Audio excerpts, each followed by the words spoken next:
பொங்கல் திருநாளின் சிறப்பையும் வரலாற்றையும் பற்றி இந்த பதிவில் நாம் காண்போம். தமிழர் திருநாளான பொங்கலை உலகெங்கும் உள்ள தமிழ் மக்கள் வெகு விமரிசையாக கொண்டாடுவது வழக்கம். தமிழர் வாழும் அனைத்து இடங்களிலும் வெகு சிறப்பாக கொண்டாடப்படும் பண்டிகைகளில் ஒன்று இந்த தைப்பொங்கல். சூரிய கடவுளுக்கும் இயற்கைக்கும் நன்றி செலுத்தும் விதமாக இந்த பண்டிகை தமிழ்நாட்டில் கொண்டாடப்பட்டு வருகிறது. உழைக்கும் தமிழ் மக்கள் தமது உழைப்பிற்கு உதவிய இயற்கைக்கும் தம்மோடு சேர்ந்து உழைத்த கால்நடைகளுக்கும் தமது நன்றியையும் மகிழ்ச்சியையும் தெரிவிக்கும் விழாவே பொங்கல் திருநாள். உழவர்கள் மழையின் உதவியால் ஆடி மாதம் முதல் உழைத்துச் சேர்த்த நெல்லை மார்கழியில் வீட்டிற்கு கொண்டு வந்து தமது உழைப்பின் பயனை நுகரத் தொடங்கும் நாளே தைப்பொங்கல் திருநாளாக மக்களால் கொண்டாடப்படுகிறது. இதன் வரலாறு: சங்க காலத்தில் அறுவடை காலத்தில் நல்ல மழை பொழியவும் நாடு செழிக்கவும் பெண்கள் நோன்பை கடைபிடித்தார்கள். தை முதல் நாளில் இந்த நோன்பை முடிப்பார்கள். நல்ல விளைச்சல் கொடுத்தமைக்காக பூமி, பகலவன் அதாவது சூரியன், உதவிய கால்நடை, உற்றார் உறவினர் அனைவருக்கும் நன்றி தெரிவிக்கும் விதமாக சர்க்கரை பொங்கல் படைத்து வழிபட்டனர். இதுவே நாளடைவில் 3 தினங்கள் கொண்டாடும் பொங்கல் தினமாக மாறியது. பொங்கல் பண்டிகையை பொறுத்தவரையில் எக்காலத்திலும் இது விவசாயம் சம்பந்தப்பட்டதாகவே இருந்துள்ளது. இது இந்திர விழா என்ற பெயரில் இலக்கிய காலத்திலேயே கொண்டாடப்பட்டுள்ளது. மணிமேகலையில் இதற்கான குறிப்புகள் உள்ளது. இந்திர விழா வெகு விமரிசையாக காவிரி பூம்பட்டினத்தில் கொண்டாடப்பட்டுள்ளதாக குறிப்புகள் உள்ளது. இந்திர விழாவன்று நகர வீதிகளில் பழைய மணலை மாற்றி புது மணலை பரப்பினார்கள். காவல் தெய்வங்கள் முதல் அனைத்து கோயில்களிலும் சிறப்பு பூஜைகள் நடைபெற்றது. இந்த விழா நாளில் பகைமை, பசி, நோய் நீங்க இறைவனுக்கு பிரார்த்தனை செய்யப்பட்டது. மழைக்குரிய தெய்வம் இந்திரன். அவரை வழிபட்டால் மாதம் மும்மாறி மழை பெய்து பயிர்கள் செழிக்கும் என்று மக்கள் நம்பினார்கள். பிற்காலத்தில் சூரியனை வழிபடத் தொடங்கினார்கள். தங்கள் கண்முன் காட்சி தரும் சூரிய கடவுளுக்கு பொங்கல் படைத்து மக்கள் வழிபட்டனர்.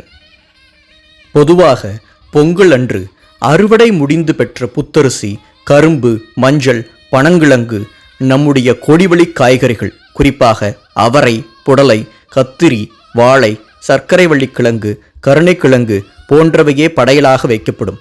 சென்னர் பச்சரிசியை பெரும்பாலும் தவிடு போக்காமல் நீர் சேர்த்து சமைத்து பருப்பு குழம்புடன் உண்பதும் மரபு. மார்கழி மாதத்தின் கடைசி நாளன்று பொங்கல் பண்டிகைக்கு முதல் நாள் இந்த போகி பண்டிகை கொண்டாடப்படுகிறது.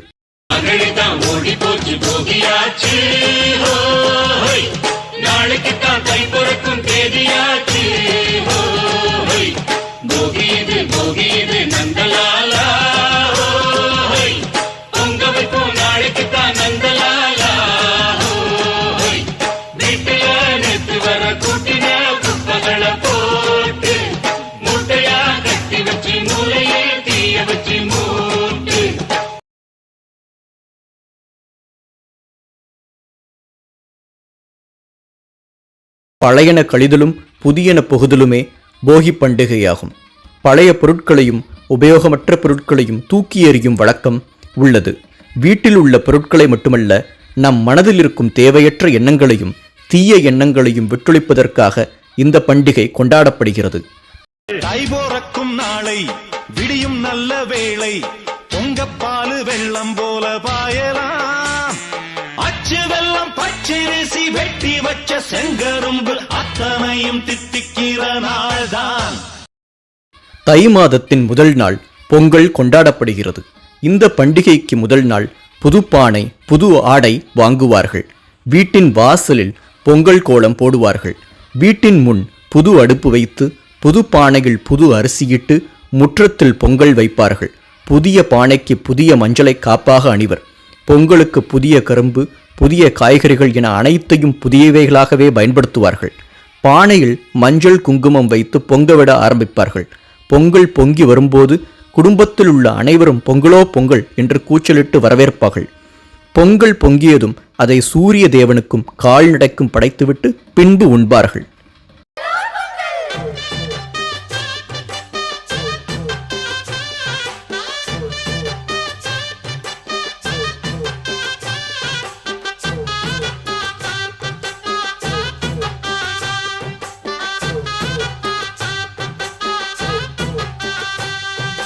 பொங்கலும் வந்தது, பாலும் பொங்குது, பாட்டு சொல்ல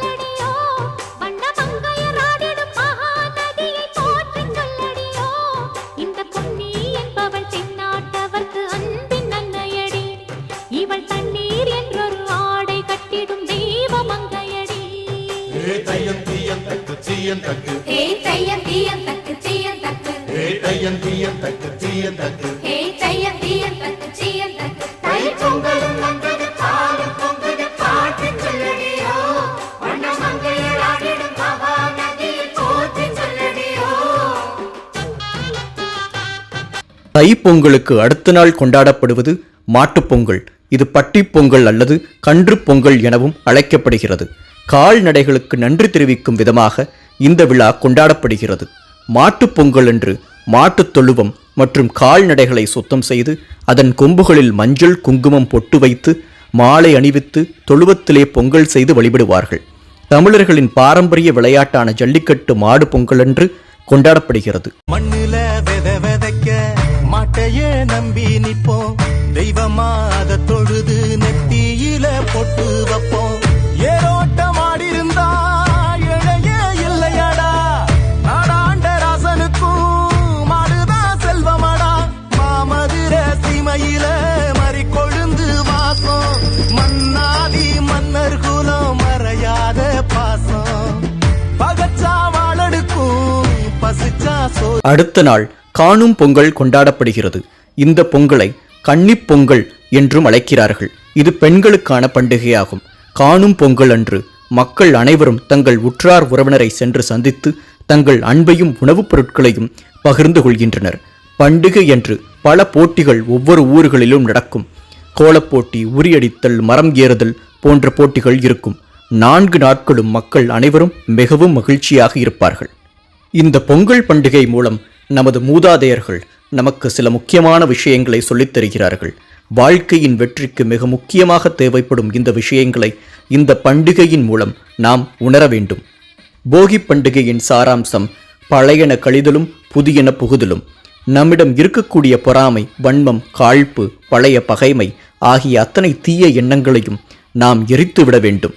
இது நம்மை நாமே ஒரு புது மனிதனாக எதிர்காலத்தை நோக்கி நடைபோட மிகவும் உதவியாக இருக்கும்.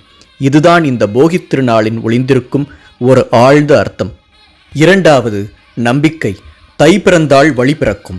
இந்த நாள் நமக்கு தரும் புத்துணர்வை நாம் இந்த ஆண்டு முழுவதும் கடைபிடித்தால் நாம் எத்தனையோ மகத்தான காரியங்களை இந்த ஆண்டு செய்து முடிக்க முடியும். 3வது, உழைப்பின் உன்னதம். உலகத்தின் பசியை போக்க தான் கடன்பட்டு வியர்வை சிந்தி தியாகங்கள் பல செய்து உழைக்கக்கூடிய விவசாய நண்பர்களை நாம் நினைவு கூற வேண்டிய நாள் இன்று. நாமும் அவர்களைப் போன்று உழைப்பை முக்கியமான ஒன்றாக இந்த ஆண்டு முழுவதும் கடைபிடிக்க வேண்டும். 4வது, மிக முக்கியமான ஒன்று, பொங்கட்டும் நன்றி உணர்வு. நம் தமிழர்களின் பண்பை பாருங்கள் நண்பர்களே. நமது மூதாதையர்களின் முக்கிய தொழிலான விவசாயத்திற்கு மிகவும் உறுதுணையாக இருக்கும் இயற்கைக்கும் கால்நடைகளுக்கும் நன்றி தெரிவிக்கின்றனர். இந்த வாய்ப்பை பயன்படுத்தி நாமும் நமது வாழ்க்கையின் முக்கியமாக உறுதுணையாக இருக்கும் அனைத்து உயிரினங்களுக்கும் இயற்கைக்கும் நன்றி தெரிவித்து இதை நாம் வாழ்க்கை முழுவதும் கடைபிடிக்க வேண்டும்.